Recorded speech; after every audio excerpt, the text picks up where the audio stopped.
Los invitamos, ya hago solo una pequeña presentación de la asociación, los invitamos a visitar nuestra página web, asociacionlatinoamericanaantropología.net.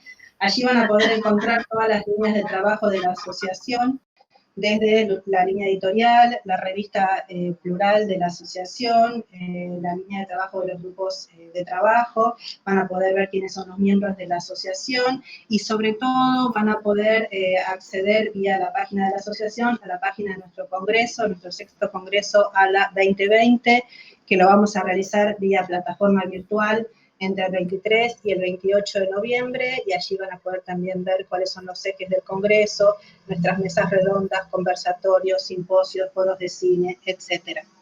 El lema del Congreso de este año es Desafíos Emergentes, Antropologías desde América Latina y el Caribe. Tenemos alrededor de 5.000 inscritos, muchas mesas, como les decía, mesas, simposios, foros de cine, así que los invitamos a visitar la página para adentrarse en todo lo que tiene que ver con el Congreso. Esta semana van a empezar a llegar comunicados sobre la modalidad de participación y demás, así que estamos ya definiendo las últimas cuestiones para poder participar y para poder encontrarnos, más allá de que no tenemos la posibilidad de hacerlo de manera presencial, para poder encontrarnos vía plataforma, como decía, y poder de todos modos seguir construyendo y seguir discutiendo desde nuestras antropologías. Así que nuevamente les agradecemos a todos y le paso la palabra ahora a Ana. Hola, ¿qué tal? Bienvenidos, bienvenidas, bienvenides a esta actividad precongreso Vivir, discutir la pandemia COVID desde la antropología del riesgo y los desastres en América Latina. Les cuento que esta es la última sesión de nuestra actividad, donde están participando antropólogos, antropólogas de todo el continente, que formamos parte de una producción muy interesante, que es el libro sobre el estado de la cuestión de la antropología del riesgo en América Latina. La producción del riesgo y los desastres ha sido fundamental en los debates de la antropología. Ha comenzado en la década de los 50 y tomó un impulso interesantísimo en la década de los 70. Las contribuciones que se ha hecho, tanto para la parte teórica como para la gestión, tienen que ver con la perspectiva holística que tiene la antropología, la combinación de la investigación y de la práctica, así como el reconocimiento de que la cultura es una totalidad y que dentro de esa totalidad los riesgos y los desastres son procesos que se construyen históricamente. Un momento clave en América Latina para la difusión de la producción local ha sido la conformación de la Red de Estudios Sociales en Prevención de Desastres en América Latina, la década que coincide con la declaración del año de la reducción de riesgos de desastres planteada por las Naciones Unidas. Este énfasis es el que nos permitió visibilizar la producción en español en todo el mundo. Dentro de esta red, Virginia García Costa y Oliver Smith han tenido un papel fundamental tanto en la fundación de este grupo como en enseñar, como ser maestros de muchos de nosotros que estamos en esta red de antropólogos de riesgos y desastres.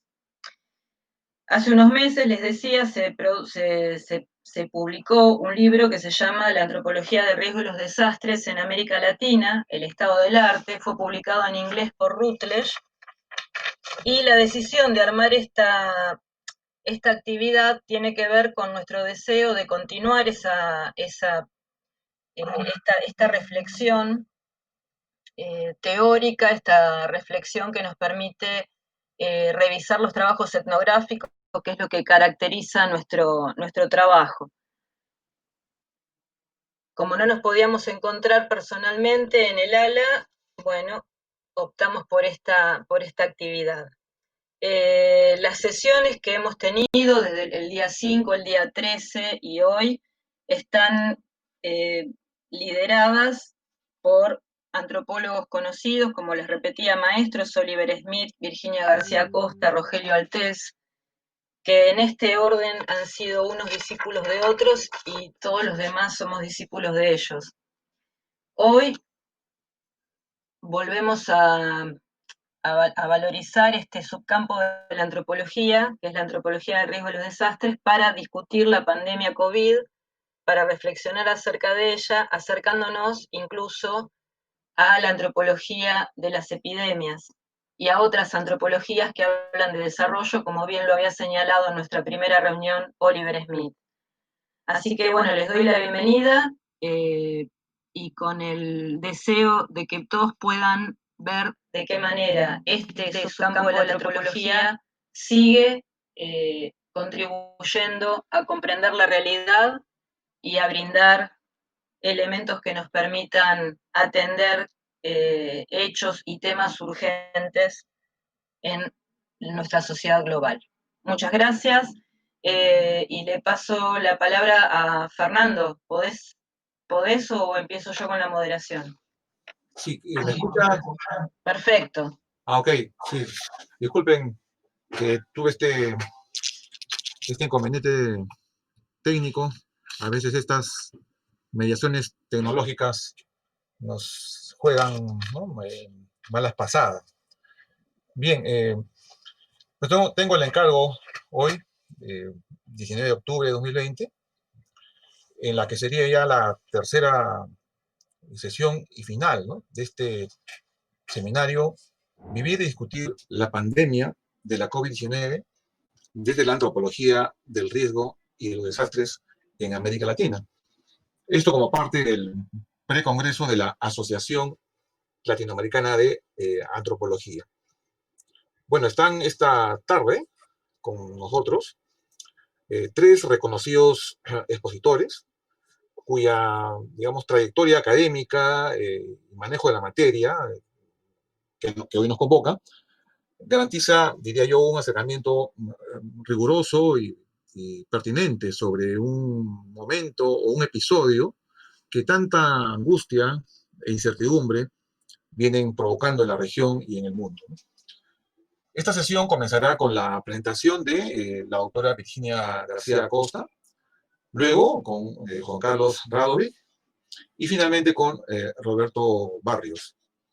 Puedes prender tu video, Fernando. Sí. Ahora sí.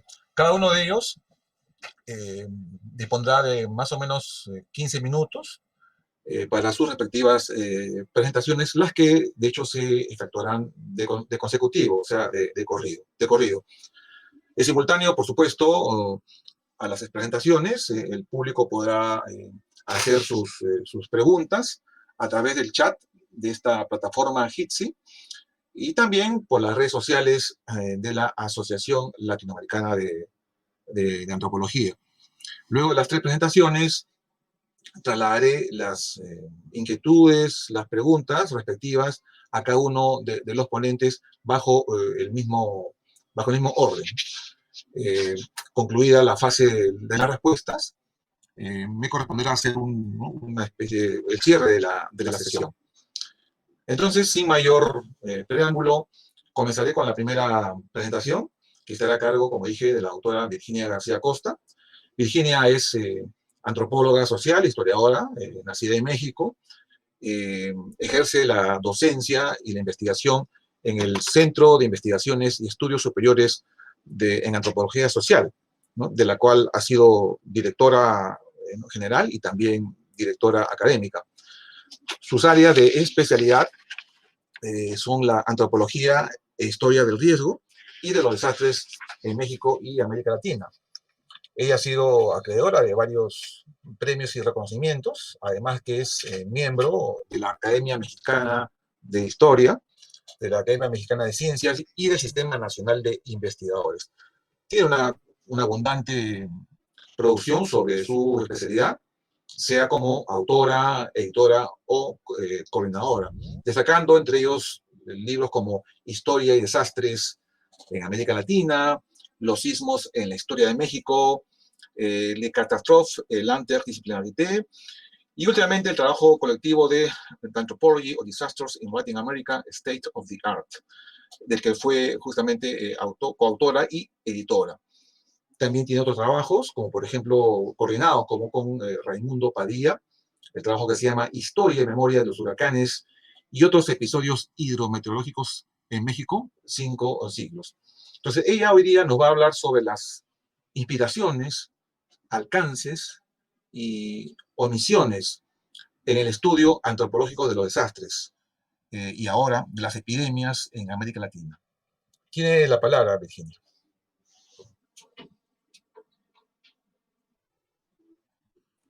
Muchas gracias, Fernando. Bueno, primero quiero agradecer, obviamente, a Morguida, que ha sido el alma y corazón de este seminario, de este tipo y a todos los organizadores y participantes que han hecho posible este seminario que nos permitirá abrir boca para la gran reunión ALA Montevideo 2020, como mencionó Lía, bajo el título de Desafíos Emergentes, Antropología desde América Latina y el Caribe. Voy a proyectar un PowerPoint que preparé para ustedes. Espero que se vea bien. ¿Se ve bien?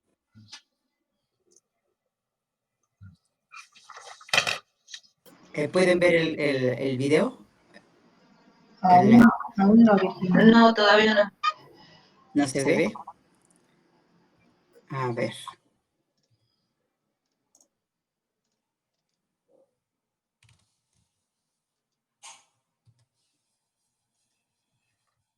¿Tampoco? No, tampoco no se ve, visualiza.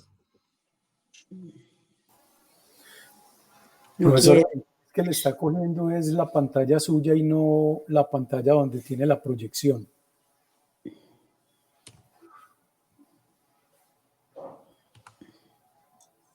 Creo que ahora sí. Ya se ve, ¿verdad? Ahora sí. Adelante, Virginia. Bueno, preparé esta presentación titulada Inspiraciones, alcances y omisiones en el estudio antropológico de los desastres y ahora de las epidemias en América Latina, que la voy a leer para ustedes. El trabajo que llevamos a cabo los investigadores, en nuestro caso los antropólogos sociales y los etnólogos, se basa en una serie de inspiraciones que derivan en logros. A partir de estos logros es posible identificar omisiones que a su vez se convierten en preguntas inspiradoras de nuevas investigaciones.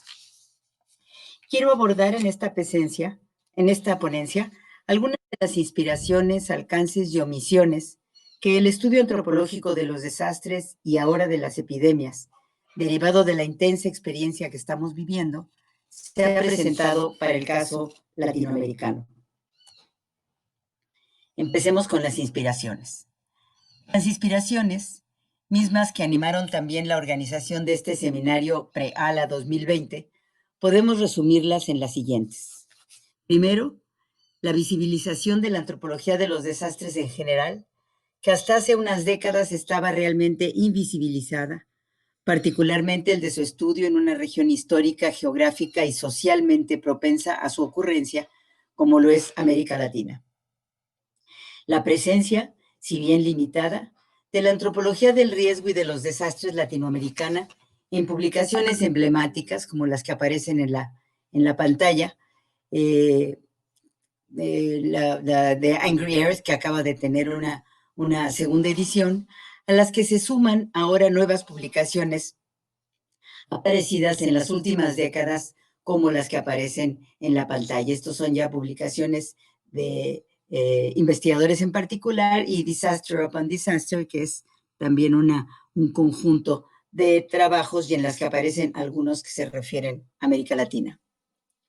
En tercer lugar, inspiración, la presentación de resultados de investigación sobre antropología del riesgo y de los desastres en América Latina en diversas reuniones de ALA, que son de las reuniones de antropología más importantes en la región, como ustedes saben, a las que se suman reuniones nacionales como la COMACE, el Congreso Mexicano de Antropología Social y Etnología, que es de México, que es una de las más jóvenes, la RBA, la Reunión Brasileña de Antropología, que es quizás la más antigua, congresos de antropología en Colombia, etcétera, o multinacionales dentro de la región, como las reuniones de antropología del Mercosur, o las del Risk and Disasters Topical Interest Group de la Sociedad para la Antropología Aplicada.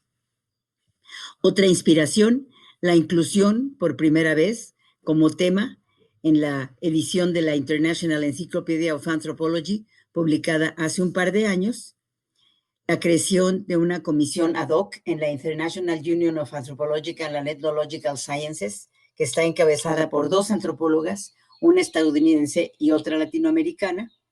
Y finalmente la publicación del libro que mencionó Annie, que mencionó también Fernando Bravo, La antropología de los desastres en América Latina, estado del arte, que incluye capítulos sobre 8 países y una región, con reflexiones desde diferentes ángulos de lo que genéricamente consideramos es la antropología del riesgo y de los desastres, la mayoría de cuyos autores han estado y están participando en este seminario Preala. Aquí está el contenido de ese libro y como podrán ver buena parte de los autores están presentes, han estado presentes en este seminario en sus 2 versiones anteriores y en la versión de hoy. Segundo, los alcances. Algunos de estos alcances fueron resumidos por Ilan Kelman y por Anthony Oliver Smith en las páginas que prepararon para presentar precisamente este libro de Antropología de los Desastres en América Latina. Aquí nada más un pequeño resumen.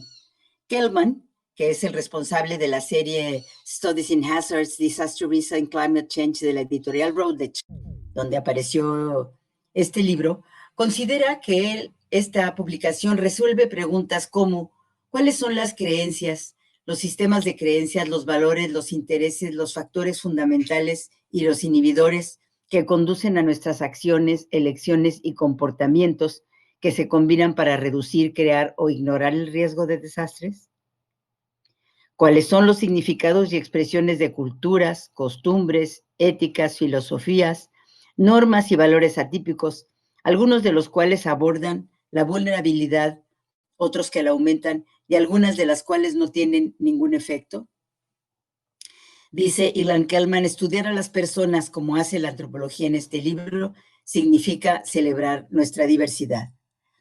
Anthony Oliver Smith, al que hemos siempre reconocido como mentor y representando este subcampo de investigación de la antropología, reconoce que América Latina ha proporcionado el contexto para estudios antropológicos teóricamente imaginativos y metodológicamente diversos sobre peligros, riesgos y desastres, manteniendo al mismo tiempo la relevancia tanto para la política como para la práctica en la región y por extensión al mundo.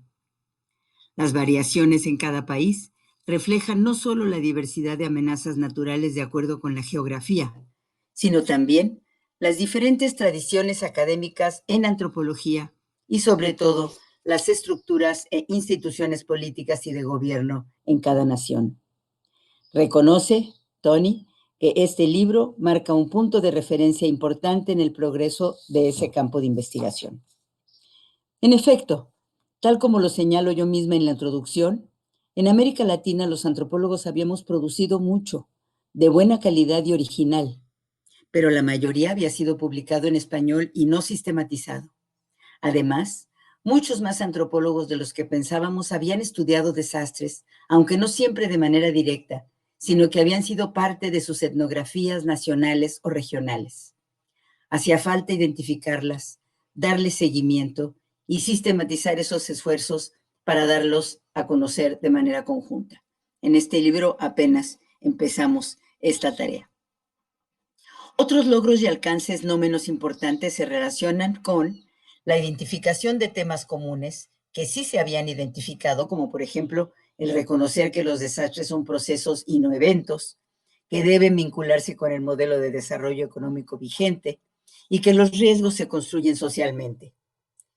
La identificación de temas comunes que no son tan comunes dentro de la antropología de los desastres, como por ejemplo esta invisibilidad de los desastres, el papel del factor de incertidumbre, el tema de los denominados landscapes environments asociado con el de disastrous landscapes, la identificación de temas nuevos a los que me referiré a continuación, ya que algunos de ellos corresponden a omisiones, que es el tercer tema que ofrecí tratar en esta ponencia. Nos vamos con las omisiones. Como parte de ellas, quiero destacar ahora, dado el tema general de este seminario Preala 2020, aquella que deberá ser parte de propuestas para desarrollar con mayor profundidad. Me refiero a la relación desastres, epidemias o pandemias, una reflexión que, de hecho, hemos iniciado ya con lo mucho o poco que ha ido surgiendo a lo largo de estos 7 meses, partiendo de los siguientes considerandos. Por un lado, que la enfermedad por coronavirus, la COVID-19, cuyo origen es el virus SARS-CoV-2 y que se transformó muy rápidamente en la última de las pandemias que ha enfrentado la humanidad, mostró, sin duda, la utilidad de analizar sus orígenes, ocurrencia, efectos e impactos con los elementos que se han creado en el pasado reciente para el estudio de los desastres. Existen perspectivas y enfoques diversos. Trabajamos por el momento a partir de determinadas propuestas teóricas, conceptos y metodologías de la antropología, bagaje con el cual se han llevado a cabo múltiples investigaciones en prácticamente todas las regiones del planeta. Desde esas experiencias, exploramos la vinculación entre el estudio de los desastres y de las epidemias, considerando el estudio de estas y particularmente de las pandemias como un tipo de desastre. Estas reflexiones van a ser publicadas en este artículo que aparecerá en la revista Desacatos del CIESAS a principios del año que entra. El debate antropológico alrededor del tema de los desastres y las epidemias debe estar a la vanguardia, como un espacio adecuado que nos permite ver cómo los seres humanos confrontan y dan sentido a lo que están viviendo de manera cotidiana a través de una lente que enfoca lo local y el nivel comunitario. Para iniciar este debate, comencé con una reflexión complementaria y comparativa a partir de examinar 2 obras, que son las que aparecen en la pantalla: The Anthropology of Epidemics, que fue publicada por Routledge en 2019, y la que me he venido refiriendo, La Antropología de los Artes en América Latina, que se publicó a principios de este 2020. Como ven, ambas por la misma editorial, sin embargo, en series distintas. La primera se publicó en estudios sobre salud y antropología médica, y la segunda sobre estudios en la serie de estudios sobre amenazas, desastres y cambio climático. Una buena parte de lo que se ha hecho hasta la fecha en torno a la investigación sobre antropología de las epidemias, por un lado, y por otro, sobre antropología de los desastres en América Latina, se concentra en estos 2 textos. Por eso me pareció importante empezar con una comparación de lo que ofrecen ambas.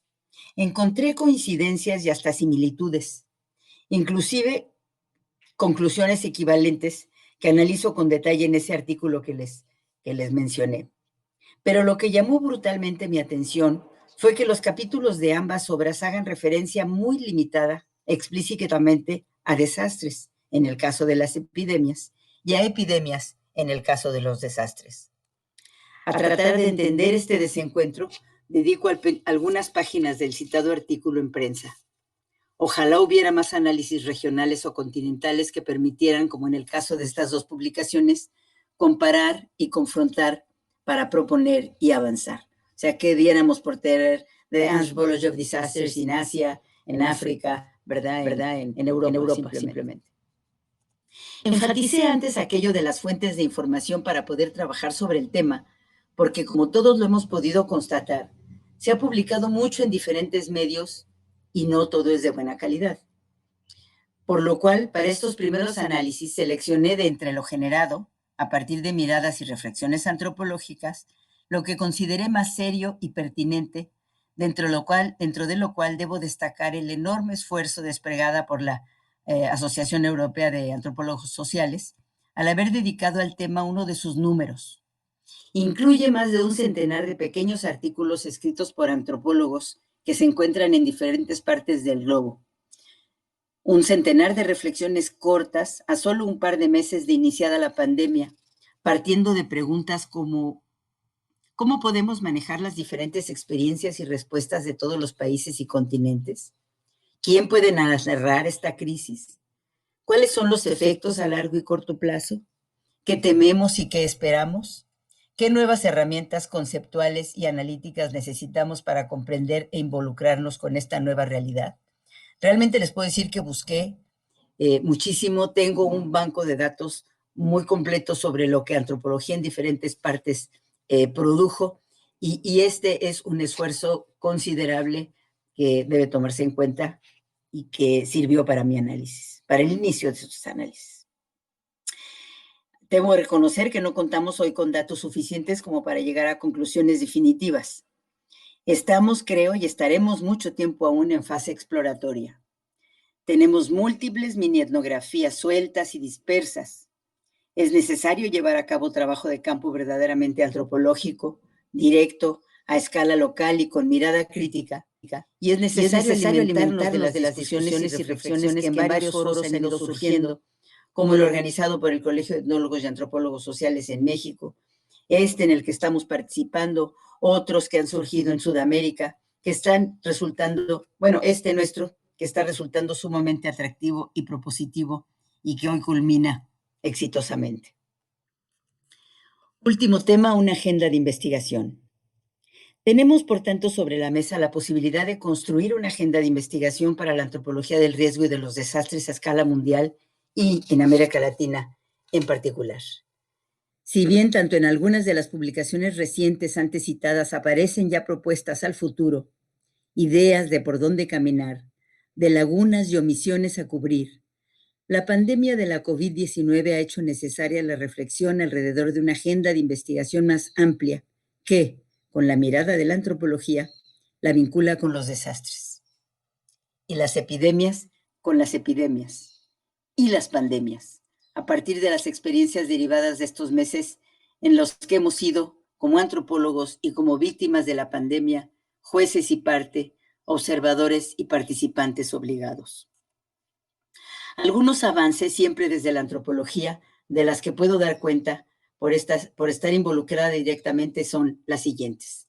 Las reseñas que estamos esperando de Sandrine Revet y de Susan Ulberg, que aparecerán respectivamente en Cahiers de Amérique Latine y en Social Anthropology, del libro de Antropología de los Desastres en América Latina. Un artículo que va a aparecer en Human Organization, liderado por AJ Fass, saldrá en diciembre de este año con este título, Entangled Roots and Otherwise Possibilities, la antropología de los desastres COVID-19, una agenda de investigación. Es un artículo colectivo, como les digo, en el que participamos varios de los que estamos aquí, Roberto, yo, otros jóvenes antropólogos, donde se trata también de ir lanzando ideas para una agenda de investigación. Un número especial de Desacatos, la revista del CIESAS, que se titula 9 reflexiones sobre la pandemia, y en la cual participan varios antropólogos e historiadores, América Molina del Villar, Gustavo Lins Ribeiro, Margarita Estrada, Georgina Rojas, y hay una reseña precisamente de Victoria Evia, la chica que nos presentó hace 8 días su brillante ponencia, y aparece una reseña de ella en este número de Desacatos. Y una nueva publicación que estamos preparando con Susana Hoffman y cuyo tema central pronto vamos a dar a conocer, pero que incluye dentro de sus ejes el tema del aislamiento físico y sus implicaciones tanto positivas como negativas relacionadas con esta pandemia. Virginia, te queda un minuto, Virginia. Estoy terminando. Sí. Esta agenda de investigación desastres COVID antropología habrá de incluir tanto temas y conceptos existentes como temas y conceptos emergentes, diálogos desastres epidemias, diálogos antropología de los desastres, antropología de las epidemias, globalización, mundialización y similares. Tenemos que tener mucho cuidado a lo que nos advirtió Rogelio Altez la semana pasada, con esas palabras que asaltan un contexto y producen un velo seductor sobre la realidad, y también sobre temas y conceptos nuevos como la descotidianización, el aislamiento e incluso nuevas metodologías, el trabajo de campo en medio de la pandemia. Revisar esos logros, esas inspiraciones y esas omisiones para juntos construir esa agenda de investigación que la antropología y los desastres en América Latina tiene aún pendiente, es la tarea a la que nos vamos a dedicar en los siguientes tiempos. Muchas gracias por su atención. Muchas gracias, Virginia, por tu presentación. Y ahora pasamos con la presentación de Juan Carlos Radovic. Juan Carlos es doctor en antropología social. Actualmente él se desempeña como investigador principal del Consejo Nacional de Investigaciones Científicas y Técnicas de la Argentina, el CONICET. Además, él es director alterno del Instituto de Ciencias Antropológicas de la Facultad de Filosofía y Letras de la Universidad de Buenos Aires, donde también es profesor titular consulto. Él hoy nos va a hablar sobre los efectos socioeconómicos y culturales de la pandemia COVID-19 y del aislamiento social preventivo y obligatorio en las poblaciones indígenas en la Argentina. Adelante, Juan Carlos, te escuchamos. Bueno, muchas gracias, Fernando, por tu presentación. Gracias, Ani, por tu genial idea de convocar a este grupo. Lía, en nombre de las autoridades de la Asociación Latinoamericana de Antropología. Para mí es un gusto muy grande compartir con ustedes y con los colegas que incluso aún no han podido acercarse hoy y que estamos trabajando en una temática realmente interesante y necesaria, especialmente en este momento. En primer lugar, quiero aclarar que este trabajo que voy a presentar no es individual, sino que se trata de un trabajo en equipo, un informe, o mejor dicho, 2 informes, que fueron elaborados por el primero por más de 30 investigadores y el segundo por más de 100 investigadoras e investigadores, en su mayoría muy jóvenes, y acá hay que resaltar este empuje de los jóvenes, lo cual nos permite tener una mirada optimista de nuestra especialidad, porque ellos fueron quienes con más ímpetu propusieron y reclamaron la necesidad de ir elaborando, aunque fuera de una manera inmediata, digamos, en la emergencia del surgimiento de la pandemia, algún trabajo que diera cuenta de la situación de los pueblos originarios o pueblos indígenas de Argentina ante las medidas que se fueron tomando desde el Estado, desde el gobierno, para atenuar y enfrentar la enfermedad. La primera etapa se produjo en el mes de abril, a poco menos de un mes de iniciado el aislamiento social preventivo y obligatorio, que fue el 20 de marzo. Allí trabajaron 30 autores. Después, en el mes de junio, se complementó con el trabajo de más de 100. Mayoritariamente mujeres también, habíamos algunos varones, lo cual permitió ampliar a regiones que no se habían tenido en cuenta, a algunas comunidades que tampoco habían sido relevadas en el primer momento, aunque quedaron afuera finalmente 4 provincias, La Rioja, La Pampa, Corrientes y Entre Ríos, pero se pudo ampliar a regiones o partes de regiones que no fueron incluidas, como la región chaqueña, el oeste de Formosa, en fin, el extremo sur de la Patagonia. Así que la ampliación fue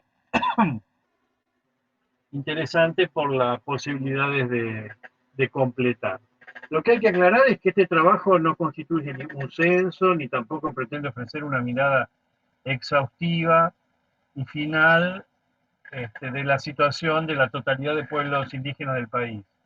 Es una recopilación inicial, un análisis situacional, si se quiere, con sistematización de datos que se realizaron con comunidades, organizaciones, delegados, referentes, técnicos y profesionales de los distintos pueblos indígenas, con los cuales los distintos investigadores e investigadoras estuvieron trabajando en los últimos años.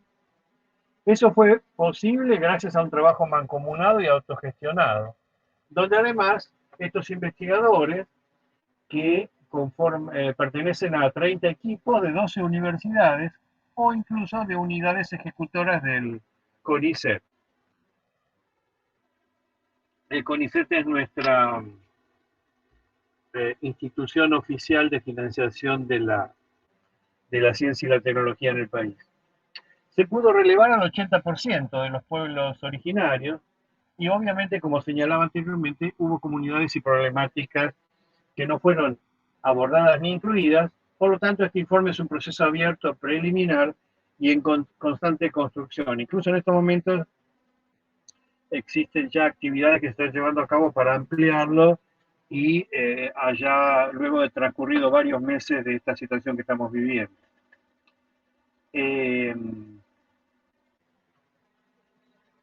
El objetivo principal de este trabajo fue proponer, colaborar con la difusión de las situaciones estructurales sumamente heterogéneas y en la mayoría de los casos conflictivos, incluso desde antes de la pandemia, que atraviesan los pueblos indígenas en las diversas regiones, tanto urbanas, periurbanas como rurales de la Argentina. Por ello, lo que se buscó es que fuera su resultado un insumo actualizado, tanto para los propios pueblos indígenas y sus referentes, técnicos, profesionales, delegados, etcétera, como para las restantes organizaciones sociales, organismos públicos y privados, agencias del Estado, técnicos y académicos. Voy a tratar de ser sintético porque el informe es muy abultado. Voy a señalar simplemente algunos ejes principales del trabajo realizado, que fue básicamente con el consentimiento, con la participación indígena, con el trabajo en común, incluso utilizando documentación preexistente de las propias organizaciones y comunidades, tratando de aplicar este protocolo de consulta libre, previa e informada, que a pesar de que no ha sido sistematizada totalmente desde el Estado, sí de algún modo se está aplicando desde una práctica, ¿no es cierto?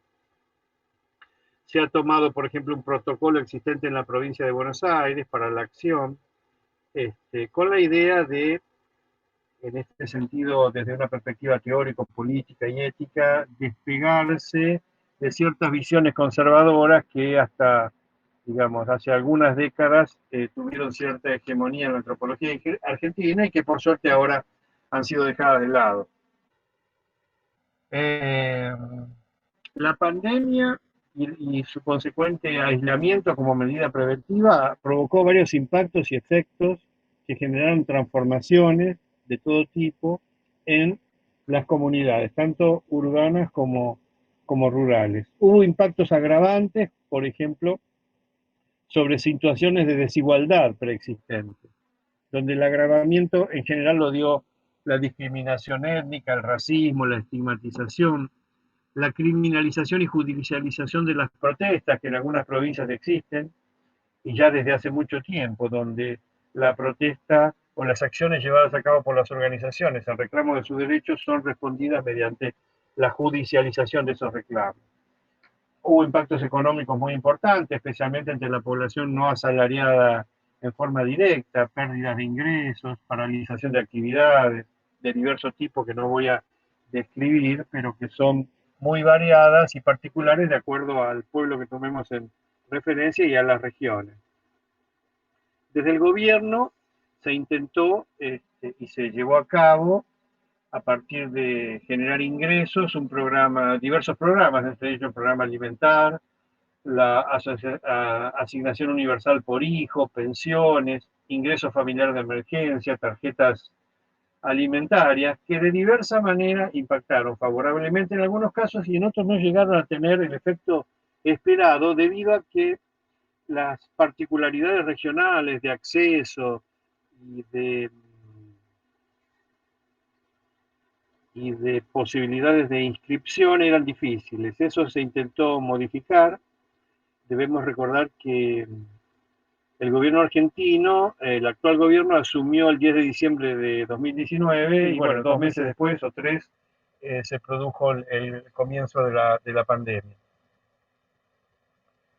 Hay todo un detalle respecto a las condiciones ambientales, por ejemplo, la falta de agua potable, sus impactos sobre la salud, especialmente por cuestiones como la contaminación, la necesidad de que se implementaran ciertos logros constitucionales, jurídicos y legales, que si bien han sido aprobados en la regimentación del Estado, no han sido efectivamente aplicados en su totalidad, y sí parcialmente, según los casos que tomemos en cuenta.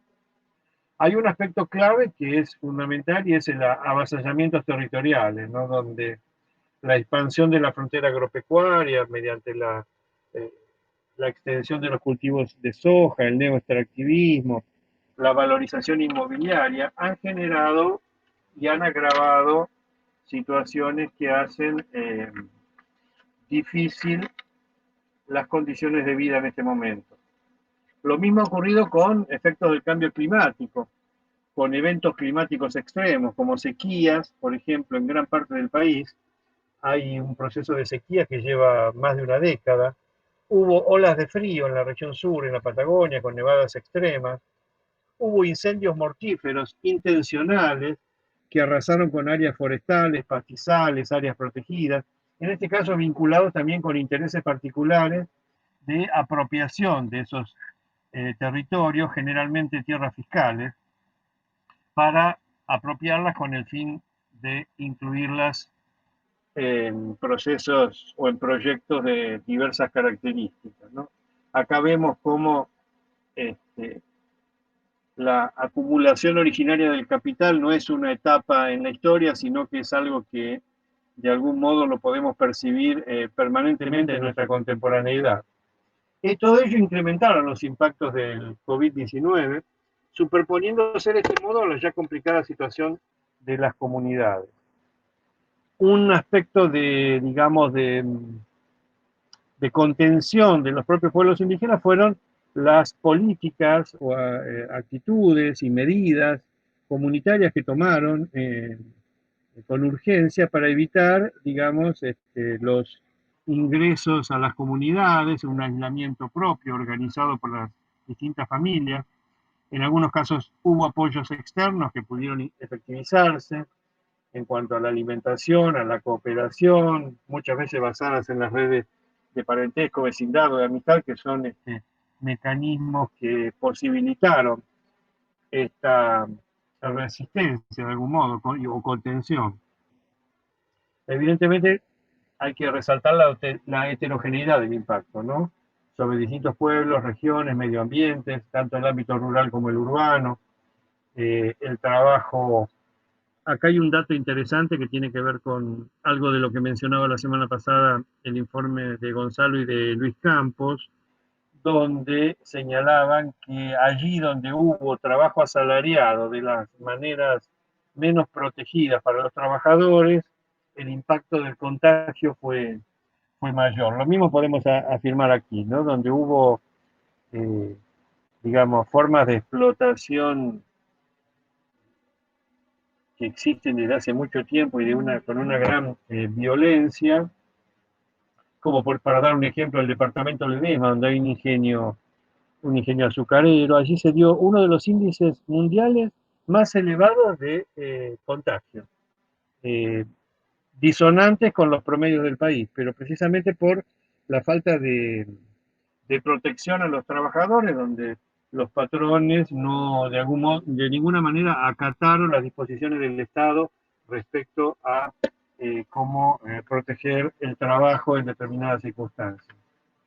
Otros ejes temáticos que se tuvieron en cuenta en el informe, bueno, ambiente y salud, las posibilidades de acceso a los medicamentos, a la infraestructura sanitaria. Acá también habría que tener en cuenta un factor muy importante que fue el proceso de desinversión que Argentina sufrió durante los últimos 4 años, de 2015 a 2019, con el gobierno neoliberal de Mauricio Macri, donde en el área de salud la desinversión fue realmente calamitosa.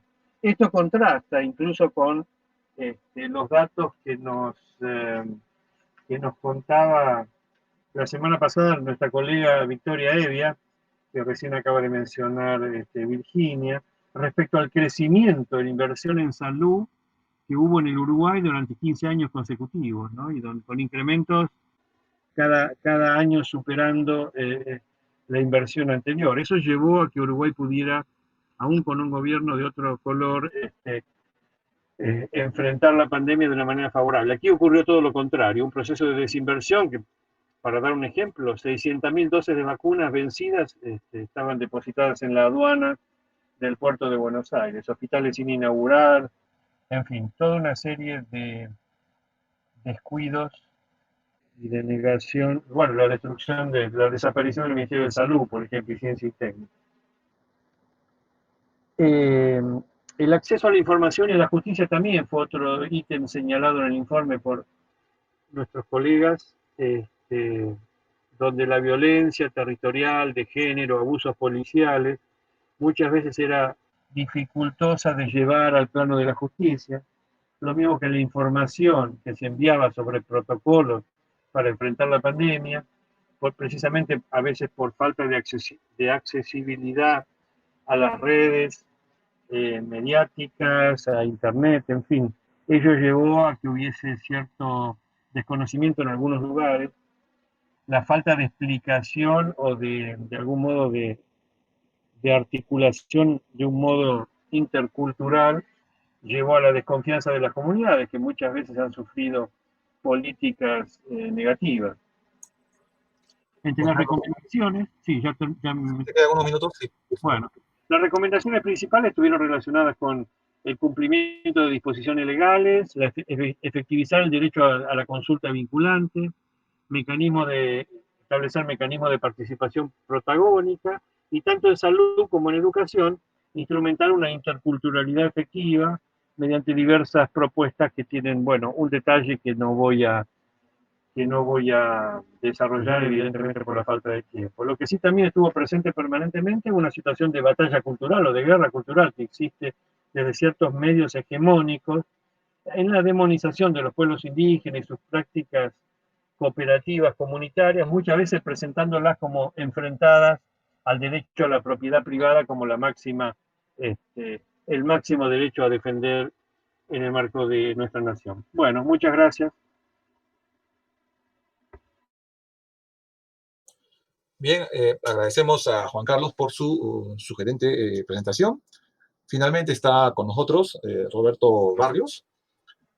Roberto es profesor del Departamento de Antropología en la Universidad del Sur de Illinois, Carbondale. Él nació en Guatemala, migró con su familia a los Estados Unidos desde muy joven, ¿no? Y estudió en la Universidad de Nueva Orleans, donde se graduó como antropólogo precisamente, para luego hacer estudios superiores en la Universidad de Florida. Su proyecto de maestría se enfocó en la ocurrencia de defectos del tubo neural entre refugiados maya Canjóbal en West Palm Beach, mientras que en su doctorado examinó las políticas de reubicación de comunidades luego del desastre del huracán Mitch en Honduras. Durante las últimas décadas, Roberto ha llevado a cabo varias investigaciones sobre mitigación de desastres y reconstrucción en diversas ciudades de los Estados Unidos y también en México. En el 2017 publicó Governing Affect, Neoliberalism and Disaster Reconstruction, y es coeditor del libro Disaster Upon Disaster con Susan Hoffman. En su exposición de hoy, titulada Cuando los muertos no tienen ojos, ¿quién puede ver lo que revela la pandemia? Roberto nos hablará sobre las peligrosas condiciones laborales que enfrentan actualmente los trabajadores de las maquiladoras transnacionales en Guatemala, quienes sin sindicatos fuertes y robustos y medidas de protección consistentes, agudizan su vulnerabilidad frente a la propagación de la COVID-19. Adelante, Roberto. Muchas gracias, Fernando. Empiezo con una dedicatoria. Dedico esta ponencia a la memoria de Brenda Elizabeth Rivera Arango, una de muchas guatemaltecas que dieron su vida por un mejor mundo. Comienzo con un prólogo. Cuando yo tenía 10 años, a mediados de los años 80, Chema Pasarelli, un primo de mi madre, invitó a mi familia a pasar el fin de semana en su casa en la costa sur de Guatemala. Durante esa visita, conocimos a la futura esposa de su hijo, una joven con ojos verdes. En camino de vuelta a casa, escuché a mi madre, Teresa, comentar sobre los ojos de la joven, notando cómo se parecían tanto a los de la madre de esa joven. Teresa continuó comentando cómo la madre de la joven había sido la esposa del dueño de una maquiladora, quien, cuando sus trabajadores intentaron formar un sindicato, Él los reportó a la policía judicial. Los judiciales, como les solíamos llamar a esta rama especial de la policía guatemalteca, eran los encargados de arrestar, torturar y ejecutar a todos aquellos sospechados de ser izquierdistas. Los judiciales arrestaron al joven trabajador organizador y lo asesinaron. Mi madre siguió contando cómo la novia del trabajador se integró a la guerrilla en búsqueda de venganza. Los padres de la joven fueron emboscados y asesinados. Los ojos de la madre de la joven fueron destruidos con arma de fuego. Como dijo mi madre al recontar la historia recientemente, no dejaron nada de los ojos, no dejaron nada de las cabezas. Ahora mi ensayo. En su libro Stone Age Economics, el antropólogo Marshall Sahlins usó la frase crisis revelatriz, la crisis reveladora, en su análisis de catástrofes que iluminaron fracturas sociales entre grupos de parentesco y hogares y entre grupos de élite y campesinos en la isla de Tikopia en el Océano Pacífico. Específicamente, Tikopia había sido afectada por dos ciclones, uno en 1952 y uno en 1953, y después sufrió una hambruna un año después.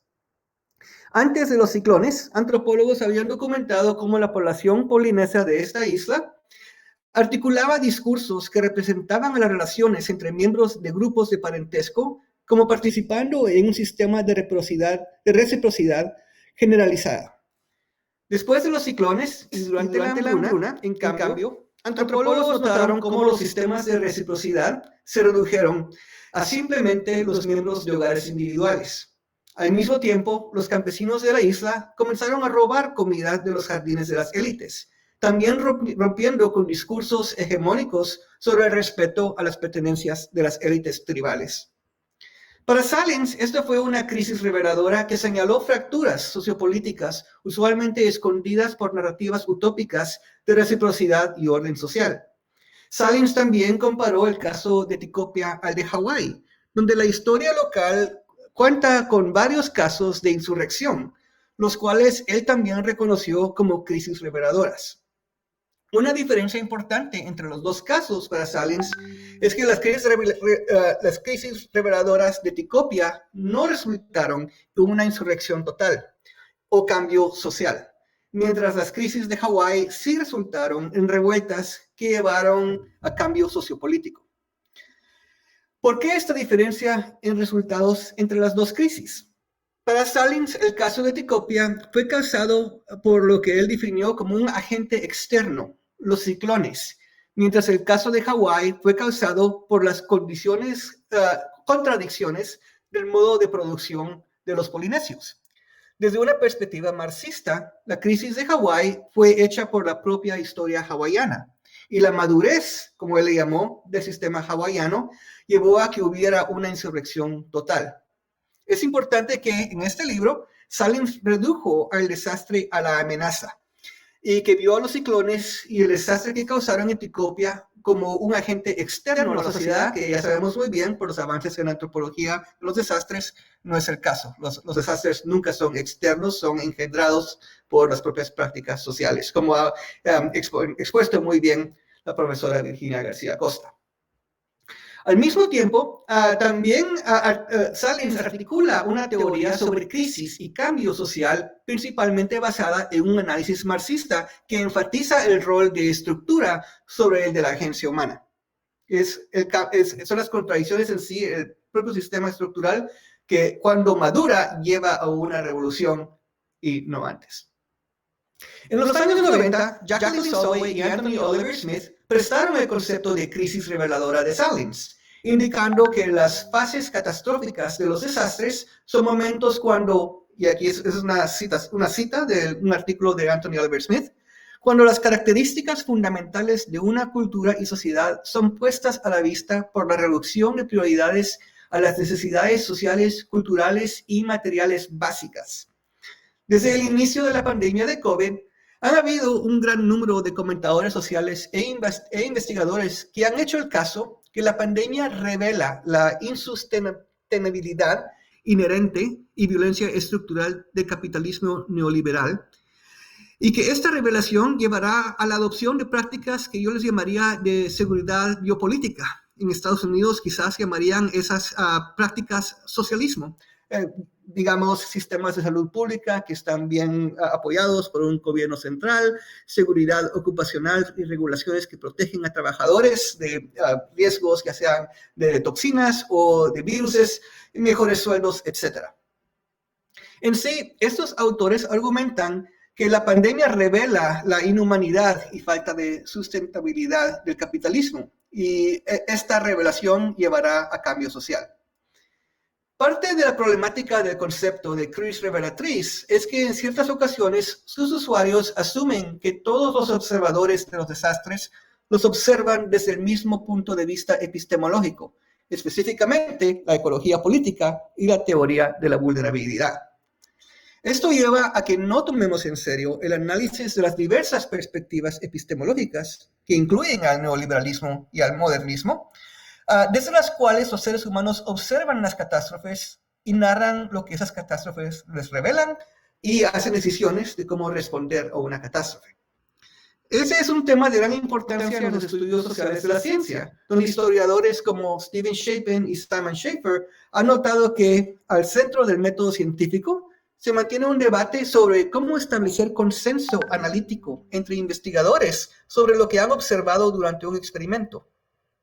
Algo sobre lo que me gustaría reflexionar en esta ponencia es cómo la antropología de los desastres en Centroamérica nos puede ayudar a pensar críticamente sobre el uso del concepto de crisis revelatriz en la antropología de los desastres.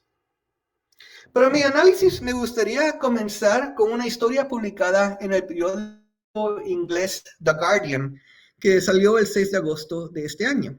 La historia, titulada Brote de COVID expone condiciones terribles en fábrica de Guatemala, produciendo marcas estadounidenses. Muy interesante que usan ahí el término expone, como que revela la pandemia. Y esta historia describe cómo decisiones por parte de la gerencia de una maquila que produce prendas para la compañía Amazon y varias otras compañías como American Eagle, llevó al contagio de más de 200 casos de COVID y al menos una muerte. La historia también indica que el caso de esta maquila demuestra las pobres condiciones laborales en Guatemala y la ausencia de un movimiento laboral robusto para proteger a trabajadores. Este caso me lleva a hacer las siguientes preguntas. ¿Qué revela una pandemia para quién? ¿Cuándo y cómo es que las revelaciones de una crisis, pandemia o desastre llevan a cambios epistemológicos y sociopolíticos? Guatemala es un contexto importante para investigar esas preguntas. En 1976, el país sufrió un terremoto que, cuando combinado con 500 años de marginación y explotación de comunidades indígenas y campesinas, y la transformación colonial y postcolonial liberal de relaciones entre seres humanos y su entorno medioambiental, resultó en una catástrofe en la cual murieron al menos 23,000 personas. Los impactos de esa catástrofe también fueron sufridos inequitativamente por las poblaciones indígenas y rurales y se convirtió en uno de los casos representados por fundadores de la teoría de la vulnerabilidad como Philip O'Keefe, Ken Westgate y Ben Wisner, como ejemplo del rol del ser humano, la violencia estructural, la injusticia medioambiental y el desarrollo mal llevado en la creación de los desastres. En los años 70, Guatemala aún no contaba con un departamento académico que otorgara un título en antropología social, a pesar de que muchos antropólogos estadounidenses habían creado grandes carreras en Guatemala haciendo su trabajo de campo, principalmente entre comunidades mayas. A mediados de la década de los 70, la Universidad de San Carlos estaba en el proceso de entrenar su primera generación de antropólogos socioculturales. Este pequeño grupo de solo 5 estudiantes decidió ir al campo de investigación y usar los métodos de la antropología para documentar los impactos de la catástrofe en comunidades rurales. En este proceso, la primera generación de antropólogos guatemaltecos llamaron la atención nacional a las injusticias de su sociedad postcolonial, lo que llevó a una reacción violenta por parte de las fuerzas de seguridad, entre comillas, guatemaltecas. 3 de los 5 estudiantes fueron asesinados por la misma policía judicial que asesinó al líder sindical en el prólogo de mi presentación. Después del triple asesinato, los 2 estudiantes restantes huyeron del país y se autoexiliaron en el extranjero. La reacción violenta del gobierno guatemalteco no fue del todo sorprendente. Desde 1954, cuando el Departamento de Estado estadounidense apoyó el golpe de Estado contra el presidente democráticamente electo Jacobo Arbenz, el país había experimentado la persecución y exterminación sistematizada de líderes laborales y miembros progresistas de la sociedad civil. La matanza de los estudiantes de la Universidad de San Carlos, Irma Yolanda Reyes y Reyes, Guadalupe Navas de Andrade y Arturo Abilio Berganza Bocaletti, y el exilio de sus compañeros tuvo el efecto escalofriante de negarle a Guatemala su primera generación de antropólogos de desastres. Esos estudiantes eran los ojos metafóricos de la nación que, al asesinarlos, su propio gobierno cegó a su sociedad por décadas por venir. Mi argumento aquí es que una pandemia, desastre o crisis de por sí no revela nada.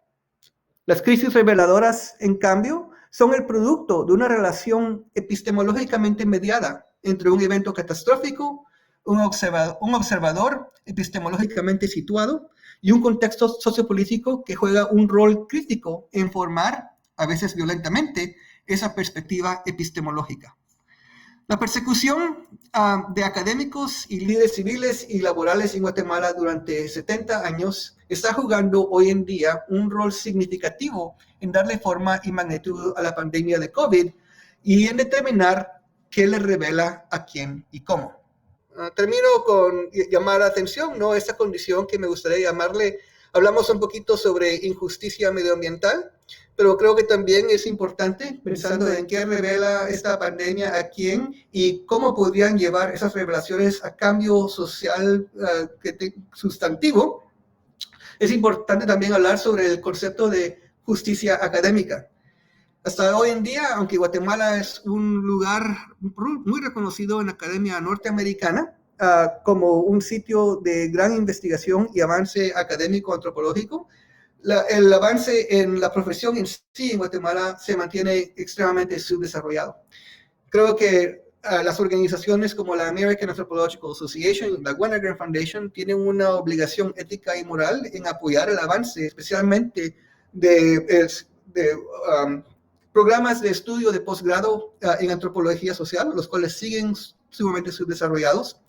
El propio colega de la profesora Virginia García Acosta, Roberto Melville, que también trabaja en el CIESAS, ha hecho mucha labor por tratar de avanzar la antropología en Guatemala, pero él mismo reporta que ha habido una falta de interés de parte de organizaciones, instituciones norteamericanas en apoyar ese desarrollo. Es entonces sumamente necesario de reconocer el contexto más amplio, estratégico, imperialista, en el cual se lleva a cabo la antropología y la antropología de desastres y el impacto que eso ha tenido en las sociedades centroamericanas. Muchas gracias. Bien, Roberto, te agradecemos y también agradecemos a los otros colegas por sus presentaciones. Bien, ahora vamos a pasar a la sección de preguntas del público. Yo invito a las personas presentes en esta plataforma y a aquellos que están siguiendo también en otras, en redes sociales, a poder enviar sus preguntas, ¿no? Dirigiendo, por supuesto, a cualquiera de los tres ponentes. Todavía no, chequeando el chat, todavía no se registra alguna pregunta. Si quizás esperemos unos instantes para que el público se anime a plantearlas.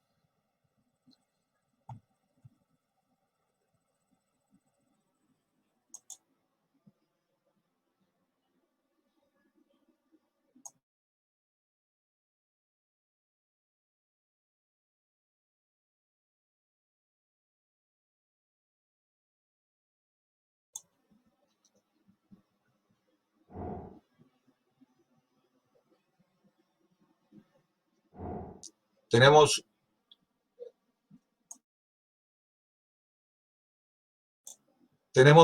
ya una pregunta de Gonzalo Díaz, que me parece es una pregunta general, quizás para todos o cualquiera de los tres ponentes.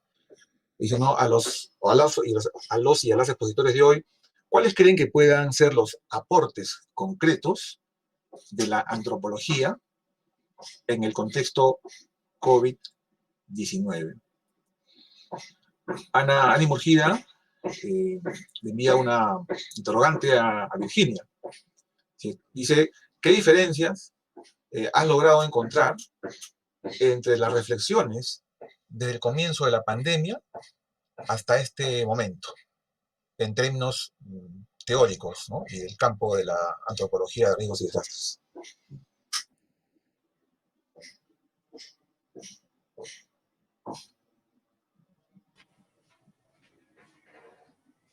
Bueno, si quieren puedo comenzar yo. Podrían ponerse el video de los ponentes de Juan Carlos y de Roberto y Ani, y si quieren todos para verles la cara. Sí. Si mientras van llegando preguntas, seguramente ya puedes ir respondiendo quizás la pregunta de Ani y la de Gonzalo, y también a los demás ponentes la pregunta de Gonzalo. Bueno, con respecto a la pregunta de Ani, que es directa, la siguiente la podemos contestar los tres, ¿verdad? ¿Qué diferencias he logrado encontrar entre las reflexiones desde el comienzo de la pandemia hasta el momento? Como yo les dije aquí, como lo he dicho en algunas cosas que he escrito y que están en prensa, que me da mucho temor, como les decía, no se pueden llegar a conclusiones definitivas estando en medio de la pandemia. Tenemos datos que todavía son provisionales y que no permiten dar conclusiones definitivas.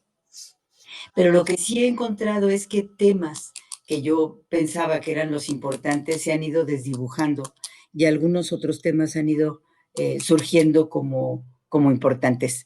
Por ejemplo, y por eso propusimos, bueno, la editorial Berham le propuso a Susana Hoffman y a mí que organizáramos este libro relacionado con COVID y pensando cuáles eran los temas que debería de tener este libro como centrales, llegamos a la conclusión de que uno de ellos es el aislamiento. Porque generalmente en casos de desastre lo que se hace es congregar a la población, no es lo que intenta hacer la población. Y en este caso, el tema central ha sido el aislamiento: quédate en casa, ponte el tapabocas, no te toques, no te acerques, no, etcétera. Entonces, hay otros temas, ¿verdad? Pero voy a mencionar este en particular del aislamiento. Y dándole vueltas, tiene efectos positivos y efectos negativos, no nada más negativos en términos de lo que sufre uno por un aislamiento que es físico y social, sino también tiene algunos efectos positivos que, insisto, no podemos llegar a conclusiones definitivas, pero que se han ido como anunciando y que a uno no se le podía haber ocurrido, por ejemplo, en relación al uso de las tecnologías que permiten acercarte de otra manera. Y desde las experiencias personales, por eso yo decía en mi ponencia, es que estamos como juez y parte, estamos como víctimas y actores presenciales de lo que está ocurriendo.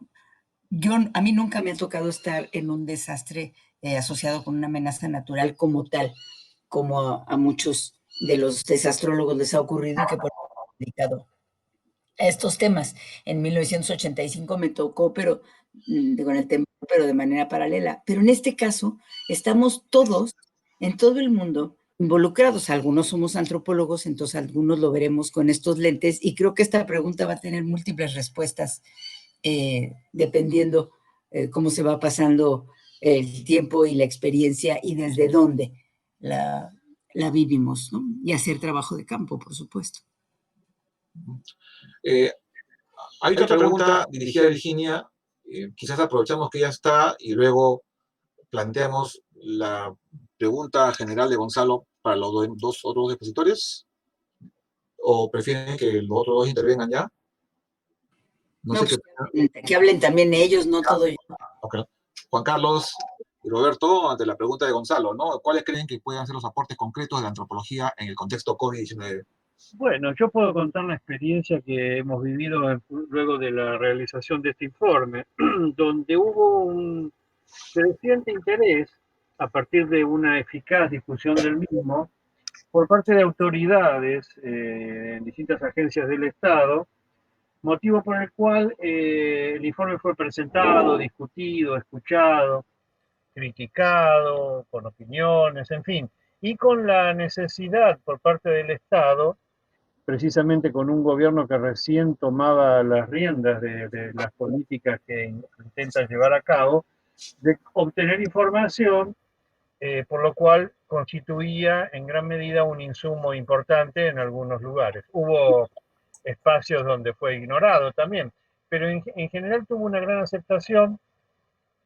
Y creo que hubo otro efecto interesante que fue tomado en gran medida como con gran respeto por parte de los investigadores que llevaban un tiempo interesante trabajando con organizaciones, comunidades, referentes en distintas regiones. O sea, en ese sentido incluso creo que sirvió para, para los y las antropólogas en cuanto a legitimar su trabajo muchas veces en sus lugares de origen, ¿no? Y además otro aspecto, digamos, egoísta, entre comillas, que posibilitó en gran medida algo impensado, que era un trabajo colectivo de tanta gente, ¿no? Donde siempre ha habido en nuestros medios competencias, rivalidades, egoísmos, en fin, pero esta emergencia posibilitó que el trabajo conjunto de antropólogas y antropólogos. Creo que los aportes de los distintos colegas han sido tenidos en cuenta en ciertos espacios como para poder implementar mejor algunas medidas de urgencia que el Estado estaba tomando en sus acciones.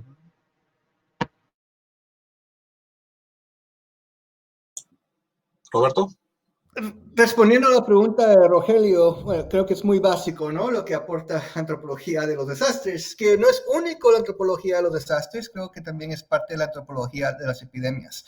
Que la antropología de por sí requiere que pensemos históricamente, que pensemos sobre desastres y pandemias como procesos. Que la pandemia de COVID, bueno, el virus se presentó quizás en octubre o noviembre del año pasado, pero las condiciones estructurales sociales que crearon la pandemia han tomado mucho tiempo en crear y han sido íntima parte de la creación de un sistema global de producción modernista, capitalista, neoliberal, ¿no?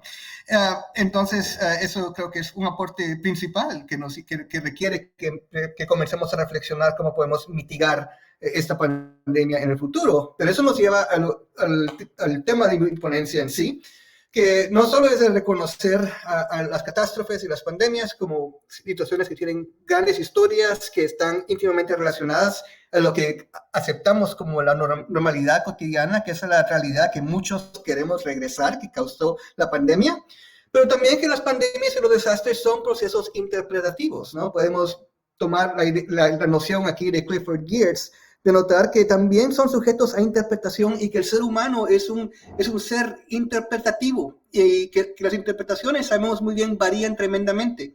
Por ejemplo, comentando el tema de aislamiento, hemos visto que a través del mundo ha sido un tema sumamente, que el riesgo ha sido interpretado y politizado de varias maneras. En Ecuador, por ejemplo, hemos visto que para mucha gente el riesgo del virus lo tienen que balancear con el riesgo de morirse de hambre si no pueden ir a trabajar. Y que la gente, por falta, por carencia de sistemas estructurales del Estado que pueda apoyar a la gente durante esta emergencia, la gente tiene que hacer la decisión entre exponerse o no al virus, y prefieren exponerse al virus, prefieren morir una muerte biológica por ser expuestos a COVID, a morir una muerte social, a estar desempleados. Mientras en Estados Unidos vemos el caso muy diferente, ¿no? La facilidad con la cual un presidente sumamente irresponsable ha politizado la exposición, y la gente se expone no por ganarse la vida, sino que como un acto político. Creo que eso es algo muy importante en la antropología, ver a la pandemia como algo que está siendo interpretado de muchas maneras muy diferentes a través del mundo. Bien, volvemos a Virginia. El señor Víctor Villanueva tiene la siguiente pregunta para ella. Él dice, ¿cuál es la ruta interinstitucional entre universidades y centros de investigación respecto a la ruta de investigación que ella comentó? Bueno, no entiendo muy bien su pregunta. ¿Cuál es la relación que tenemos entre universidades y centros de investigación. Hay universidades que tienen dentro de sus programas de trabajo llevar a cabo investigación, y los centros de investigación como en el que yo trabajo también tienen a su cargo la formación a nivel posgrado, es decir, hay una combinación entre investigación y formación que yo siempre he considerado que es lo más correcto y adecuado, porque si no, los profesores se vuelven como estos profesores que repiten y repiten lo mismo, si no hacen investigación y están actualizando el conocimiento. En el caso del CIESAS, por ejemplo, ha sido muy estrecha esta relación entre formación e investigación. Hay múltiples tesis, sobre todo de posgrado, porque en el CIESAS solo hay posgrados, en los que se ha tratado estos temas sobre desastres, relacionados con desastres. Ahora tendremos que empezar a impulsar temas vinculados con epidemias y pandemias desde la perspectiva antropológica, retomando un poco todo el tema en el que yo discutí un poco aquí en esta ponencia, un poquito, ¿verdad? Y que discuto más en el artículo de que no pensemos empezar de cero, o sea, que no hay nada, porque yo creo que hay mucho avanzado en el campo de los desastres que nos puede servir. Lo que nos hablaba de crisis reveladora Roberto Barrios, que aparece en el trabajo de Salins, imagínense, desde el trabajo de Salins en los Ticopia, algo que nosotros hemos repetido, ¿no? Muchas veces los desastres son los detonadores de crisis preexistentes, de condiciones críticas preexistentes. Bueno, ¿qué tanto estas asunciones que hemos hecho para los desastres son aplicables a esta pandemia? Realmente son evidencias de crisis preexistentes, porque la pregunta que Roberto hace una y otra vez, ¿qué le revela a quién y cómo? Es lo que es una pregunta clave, ¿no? Porque aquí es donde las diferencias muestran precisamente eso, que es evidente que estos desastres asociados con pandemia, asociados con amenazas naturales, revelan crisis preexistentes que son desiguales y que muestran las inequidades preexistentes. Gracias, Virginia. Tenemos una pregunta de Ánimo Gira a Juan Carlos. Pregunta, ¿podemos considerar la pandemia en relación con otros desastres en cámara lenta? Por ejemplo, en Vaca Muerta.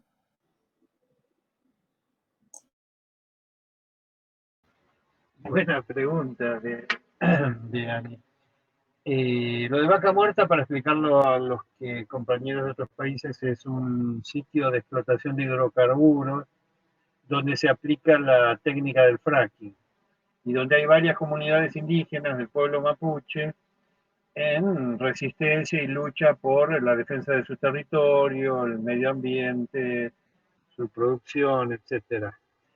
La verdad que no sé, no lo tengo claro respecto a si podría considerarse algo parecido, pero es verdad que el neoextractivismo es un proceso de mediano y largo plazo, ¿no? Con efectos que en algunos momentos se perciben, y básicamente a nivel local, porque existe toda una legitimación ideológica como algo imprescindible y necesario para conseguir divisas por parte del Estado, etcétera. En cambio, la pandemia tiene un impacto global, manifiesto, de otra magnitud, ¿no? Yo creo que sí, que puede ser algo semejante a un impacto en cámara lenta, pero es un proceso que requiere para su mayor conocimiento una gran difusión, ¿no? Y desde una perspectiva crítica. No sé si respondí. Gracias, Juan Carlos. Bien, ahora siguiendo con Roberto. Hay una pregunta que dice, ¿no? Que él destaca inequidades que no solo dan cuenta de injusticias ambientales, sino también de inequidades académicas. La pregunta sería, ¿te parece que la inclusión de este subcampo de la antropología del riesgo y los desastres contribuirá a reducir esta situación en Guatemala y en particular durante la pandemia? Sí, comento que no se ve muy optimista la situación, ¿no? He tenido contactos con antropólogas guatemaltecas como Olga Pérez de Lara, y se mantiene muy subdesarrollada la antropología en Guatemala, y de parte de las instituciones norteamericanas, que yo creo tienen la obligación, la deuda con respecto a Guatemala. Y no solo soy yo, ¿no? Son personajes que son más expertos que yo, como Roberto Melville, que no ven las inversiones necesarias. Por ejemplo, el programa de Wenner-Gren de los Estados Unidos, el Wenner-Gren Foundation, que aparte de la Asociación Nacional de Ciencias, NSF, es el programa de fundación de investigación más grande del país. Tiene un programa para apoyar el desarrollo de programas de posgrado en lugares en los cuales la antropología es subdesarrollada. Por ejemplo, yo a veces voy a dar clases en Lituania, donde se está creando el primer programa de educación de posgrado en antropología social. Ese mismo programa se ha negado a apoyar las propuestas que ha hecho Roberto Melville, ¿no? Eso me parece insólito, sumamente inmoral y antiético de la academia norteamericana. Entonces, hay mucho trabajo que resulta por llevar a cabo. Yo espero en los próximos años poder crear una beca pequeña con unos recursos muy limitados para apoyar a antropólogas y antropólogos estudiantes de Guatemala que vengan a la Universidad de Nueva Orleans a hacer estudios en antropología social, esperando hacer la conclusión, pero eso no es nada comparado a la cantidad de recursos, intelectual que se ha extraído del país por parte de antropólogos norteamericanos, estadounidenses, y lo poco que han devuelto al país. Ok. Una pregunta de Rogelio Valdes para Virginia. A ver. Sí, dice, ¿no? Dentro de los aspectos que la pandemia ha hecho visibles y que pueden ser explorados e investigados por la antropología de los desastres, considero importante el problema de las muertes masivas que he venido trabajando desde hace tiempo. La pregunta es, ¿cómo has visto la atención al manejo de la muerte física y social en el caso de México? Bueno, es una muy buena pregunta. En el caso de México, lo primero es que no hay certeza de que las cifras que nos den sean reales. Hay varias opiniones y estadísticas distintas que muestran que son mucho mayores el número de muertes, aunque sí se refleja que la mayoría de las muertes son en hospitales públicos más que en hospitales privados, pero todo el tema del manejo, me imagino, de los cadáveres, que es a lo que se refiere Rogelio y es lo que ha trabajado, no hay mucha información. Es decir, generalmente lo que se hace es que la familia, cuando la hay, cuando está presente, es la que se hace cargo del cuerpo. Hay muchos casos en que ni siquiera llegan al hospital, entonces es otro manejo de las muertes. Pero es un tema que agradezco que lo ponga sobre la mesa, Rogelio, porque yo creo que poco se ha trabajado en el caso de México. No sé si se haya trabajado en alguno de los otros países, pero son de los temas en los que habría que ir hurgando, y sobre todo por parte de quienes ya tienen experiencia en esto. Entiendo que esto lo trabajaste tú, Rogelio, en Venezuela, también Sandrine, ¿no? Sandrine Rebetti, creo que Julien Langoumier y algunos otros investigadores. Entonces, que den pistas para ver cómo se debe de hurgar esto, porque no es tan fácil. Es información que no está tan a la mano. Ok, gracias, Virginia. Hay una pregunta de Rogelio Valdes para Roberto. Él dice, no, Roberto, ¿podrías hacer referencia a casos de desastres en medio de otras formas de opresión y crimen de Estado, como el caso de Venezuela, por ejemplo? Pienso que los problemas de asesinatos y explotación en medio de crisis estructurales no solo están anclados al neoliberalismo, quizás se trate de problemas de poder y enriquecimiento, independientemente de la bandera ideológica. ¿Qué opinas? No, estoy de acuerdo. Es la respuesta breve, ¿no? La respuesta más involucrada es que, bueno, podemos ver el caso de Chernóbil, ¿no? Que se llevó a cabo adentro de un contexto de un Estado totalitario, que no le podemos llamar tampoco comunista socialista, sino que lo que se convirtió en la Unión Soviética fue algo en sí, un sistema de poder y estructura de economía política muy particular, en el cual agentes del Estado mintieron o ocultaron información críticamente importante para prevenir que explotara ese reactor nuclear, ¿no? Entonces, eso sí se puede dar. Y nos lleva nuevamente a la observación que los desastres toman forma y magnitud adentro de su contexto sociopolítico. Entonces, un contexto sociopolítico que se llame comunista, o de otras banderas también pueden crear desastres, ¿no? Pero eso no quiere decir que el modernismo epistemológico y el capitalismo global es muy complejo, ¿no? Por ejemplo, las estructuras de circulación de comunidades y gente que unen a China, un estado donde tenemos una economía no comunista, una economía controlada por el Estado, con Estados Unidos, en el cual hay una unión entre supuestamente esos dos estados que son supuestamente diferentes banderas, trabajan juntamente, ¿no? Nixon por Estados Unidos, a China se juntó con Deng Xiaoping para ver cómo podían exportar las labores. Entonces, cómo el desarrollo del neoliberalismo estadounidense está íntimamente relacionado al éxito de la economía controlada centralmente por el Estado chino.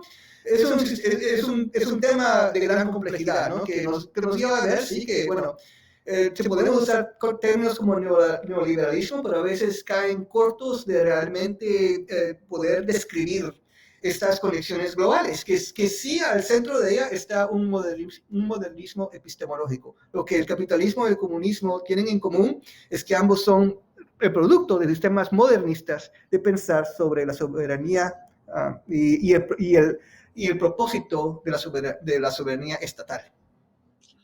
Ok, gracias. Tenemos 3 preguntas finales a las que les voy a dar cuenta, a efectos de que los ponentes la respondan en cualquiera que les involucre. La primera es de Miguel Cardona, quien pregunta: ¿puede considerarse la pandemia un desastre de origen socioantrópico?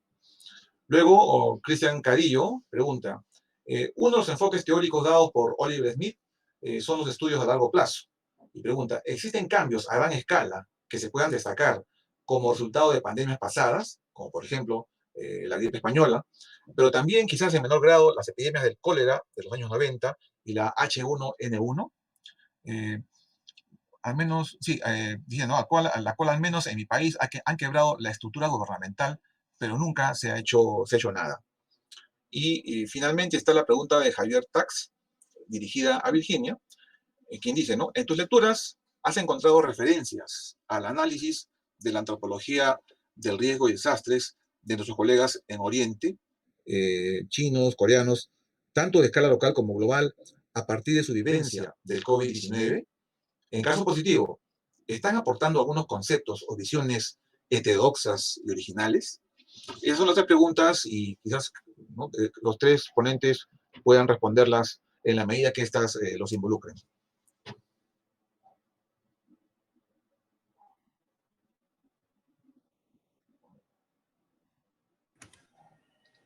Bueno, yo puedo responder la que viene directamente dirigida a mí, que es la de Javier Tax, y en efecto, lo que hemos encontrado, sí hay cosas que han venido surgiendo y donde participan investigadores de Oriente, no necesariamente antropólogos. Salieron una serie de publicaciones que a lo mejor ustedes conocen, que se tituló Sopa de Wuhan, donde participan investigadores de diferentes partes del mundo, y hay varios de ellos chinos, como los que citó también Rogelio Altés en su presentación hace 8 días, ¿verdad? En los que sí se vislumbran algunos atisbos, digamos, de lanzar algunos conceptos nuevos, pero todavía, insisto, está esto muy en pañales, todavía nadie se atreve, y los que se atreven se me serían muy irresponsables. Por eso en esta publicación con la editorial Bergham, con Susana Hoffman, estamos precisamente tratando de buscar una variedad de miradas, y que no nos vaya a faltar Asia, por supuesto, en estas miradas. Tenemos ya la probabilidad de que participe una china y un japonés, y bueno, estamos elaborando el guión para que pueda ser comparativos los trabajos en este sentido, ¿no? Pero a mí me encantaría, si tuvieran ustedes este tipo de información, que procuráramos hacer una especie de banco de datos desde la antropología, miradas de la antropología sobre la COVID que fueron empezando a salir. Las podríamos montar en un blog, o no sé cómo se llama, en un lugar donde todos pudiéramos tener acceso, pero sí hacer una selección cuidadosa, primero que fuera solo desde la antropología, que es lo que yo traté de hacer. Segundo, que sean trabajos serios y nada más lo que se me ocurrió ayer en la noche mientras estaba yo con insomnio. Entonces, porque hay muchísimo de eso y está inundado las redes sociales y todo de este tipo de trabajos, y cuesta mucho trabajo limpiar y desbrozar, pero si nos comprometiéramos a que cada quien puede elegir, no sé, 10 lecturas buenas desde la antropología, desde diferentes espacios y miradas, sería fantástico y sería un aporte de este seminario.